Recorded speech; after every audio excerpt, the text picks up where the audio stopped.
আমরা সেনাবাহিনী সম্পর্কে কোনো বক্তব্য রাখি, যদিও আমরা দেখেছি তাদের নীরব উপস্থিতির মুখে তাদের নাকের ডগায় ৩২ নম্বর বুলডোজার দিয়ে ধ্বংস করা হয়েছিল এবং তাদের উপস্থিতিতে সেদিন যে জঙ্গি হামলা ৫ই আগস্টে সেটাও তাদের নীরব উপস্থিতিতে সংঘটিত হয়েছে এবং কারো কারো মতে তাদের সায়ও ছিল, সমর্থন সূচক সম্মতিও ছিল, এরকমটাও আমরা জানতে পেরেছি।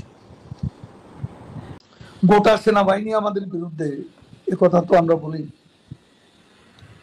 সেনাবাহিনীর মধ্যে বিভিন্ন সমীকরণ থাকতে পারে। সেনাবাহিনী অ্যাজ এ হোল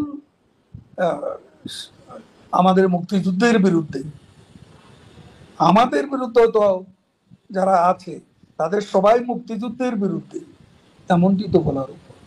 বাংলাদেশে মুক্তিযুদ্ধকে যখন ধ্বংস করার জন্য চক্রান্ত চলছে, আমার বিশ্বাস দেশপ্রেমিক সেনাবাহিনী সেখানে তাদের যে দায়িত্ব, ইতিহাস অর্পিত যে দায়িত্ব, সে দায়িত্ব সময় মতো তারা পালন করবে।